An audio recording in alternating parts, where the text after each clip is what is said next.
OPS அவர் வந்து ஆலோசனை கூட்டம் போட்டிருக்காரு. மற்ற கட்சிகள் எல்லாமே ஆலோசனை கூட்டம் போட்டாங்க. தேர்தலில் ஒதுங்கி இருக்க மாட்டேன்னு சொல்லியிருந்தீங்க. உங்களுடைய ஆலோசனை கூட்டம் எப்போ நடைபெறும்? தம்பி, டெய்லி நடக்குதுப்பா. நான் அதை தான் சொல்கிறேன், தேர்தல் தொடர்பாக தான் சொல்கிறேன் நான். அதனால் வந்து நாங்கள் வந்து மீடியா கொண்டாந்து வச்சுக்கிட்டு இதை வச்சுக்கிட்டு பேசிக்கிட்டு இருக்க மாட்டேன். அதுக்கு உண்டான ஆயத்த பணிகள் எல்லாமே சரியாக போயிட்டு. அரசு ஊழியர்களோட போராட்டம் அறிவிச்சிருக்காங்க வர ஜனவரி 6ஆம் தேதி. ஏங்க, நான் ஒன்று சொல்கிறேன், இவங்க தான் நான் சொல்கிறேன் எல்லாத்துக்கும் ஒன்று. இப்போ இந்த செவிலியர் இதுவும் பாருங்கள், 356 அவங்க தேர்தல் வாக்குறுதி அது எடுத்து பார்த்தீங்கன்னா தெரியும். இப்போ என்ன ஆகுது, நீ பிடிச்சி உள்ளார போட்டுக்கிட்டு இருக்கீங்க, ஒரு முடிவுக்கு வர மாட்டேங்கிறீங்க, ஒரு ஆலோசனை பண்ண மாட்டேங்கிறீங்க, நல்ல ஆலோசனை பண்ண மாட்டேங்கிறீங்க, நல்ல விஷயத்த கேட்க மாட்டேங்கிறீங்க, நல்ல அதிகாரிகளை தூக்கி கொண்டு போய் அங்கே இங்கேன்னு போட்டுடுறீங்க. ஏன் அப்படின்னா, அம்மா வந்து நல்ல அதிகாரிகள் யாராக இருந்தாலும் உபயோகப்படுத்துவாங்க அவங்க. ஆனால் இந்த அரசாங்கம் அப்படில்ல. என்ன சொல்லுது, ஆஹா அவங்க ஜெயலலிதா ஆளு, அதனால் அவங்களுக்கு பதவி கொடுக்கக்கூடாது அப்படின்னு நல்ல அதிகாரிகள்லாம் இந்த அரசாங்கம் உபயோகிக்கவே இல்லை. அதனால தான் இந்த சிக்கல், இன்னைக்கு நடக்கிற நிகழ்வுகள்லாம் அதுதான்.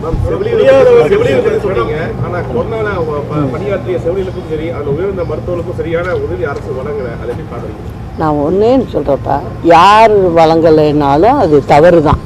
அவங்களுக்கு வந்து நம்ம வந்து இப்போ நான்லாம் மனசில் வச்சுருக்கேன், அவங்கள பொறுத்த வரைக்கும் எவ்வளோ கஷ்டமான நேரத்தில் வேலை செஞ்சுருக்காங்க அப்படிங்கிறதுக்கு இதுக்கு ஒரு வழி கண்டுபிடிக்கணும். இவங்களை இந்த மாதிரி பாதிப்புக்கு இல்லாமல் இருக்கிறதுக்கு வழி கண்டுபிடிக்கணும்.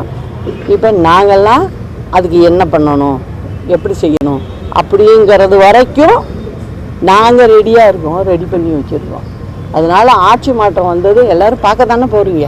அவங்களுடைய தேர்தல் அறிக்கையில் 356 அவங்க செய்கிறேன்னு சொன்னது 356 என்ன சொல்லியிருக்காங்க அப்படின்னா, நாங்கள் வந்து இந்த செவிலியர்கள் இதெல்லாம் வந்து நம்ம அதாவது திமுக அரசாங்கம் அமைஞ்ச உடனே எல்லாத்தையும் சரி பண்ணிடுவோம் அப்படின்னு சொல்லியிருக்காங்க. வாயாளெல்லாம் எழுத்துலேயே கொடுத்துருக்காங்க. ஆனால் இன்ன வரைக்கும் அதை திரும்பியே பார்க்கல. இன்றைக்கி நான் இங்கே வர்றதுக்கு முன்னே கூட 300 பேர் வந்து போராட்டத்தில் கலந்துக்கிறதுக்கு வந்திருக்க செவிலியர்களை வண்டியிலேருந்து இறங்கினோடனே பிடிச்சி எல்லாரையும் அரெஸ்ட் பண்ணி கொண்டு போயிருக்காங்க. இது வந்து அரசாங்கம் இதை செய்யலாமா?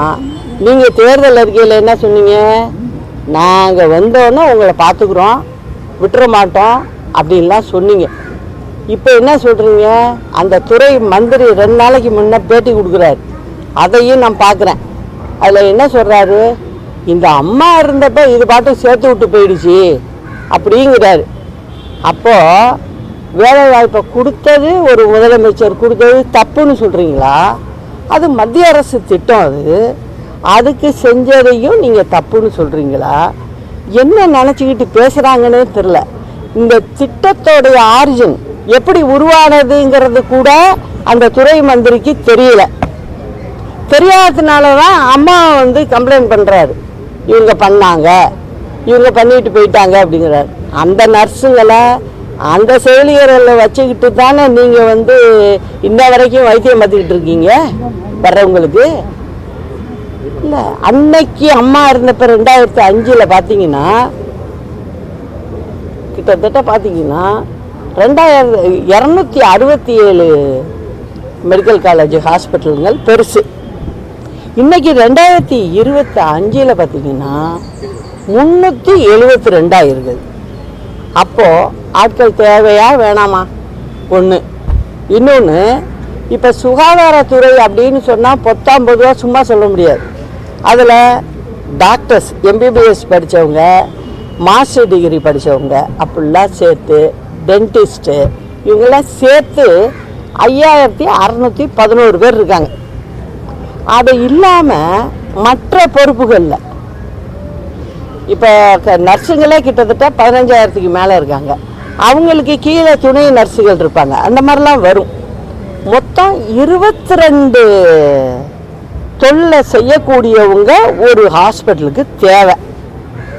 அந்த 22ஐயும் சேர்த்திங்கன்னா அதில் ஆம்புலன்ஸு டிரைவர் கூட வருவார், அந்த கணக்கில் தான் வருவாங்க அவங்கெல்லாம். மொத்தம் 54,900 பேருக்கு இந்த கான்ட்ராக்ட் பேசிஸில் இருக்காங்க. சரி, நீங்கள் வந்து அதை பண்ணிடுவேன் இதை பண்ணிடுவேன்லாம் சொல்கிறீங்கல்ல,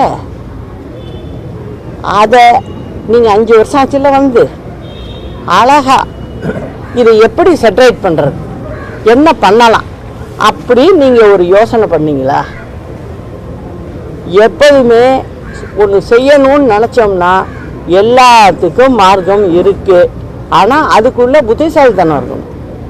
அது இல்லாமல் சும்மா நான் முதலமைச்சர், என் வீட்டில் ஒரு ஆள் துணை முதலமைச்சர் அப்படின்னு வண்டியை எடுத்துக்கிட்டு சுற்றிக்கிட்டு போலீஸை கூப்பிட்டுக்கிட்டு சூறை சுற்றி வர்றது, வாக்கிங் போகிறது, இதெல்லாம் செஞ்சுக்கிட்டு இருந்தால் ஆட்சியில் மக்கள் கஷ்டப்படத்தான் செய்யும்.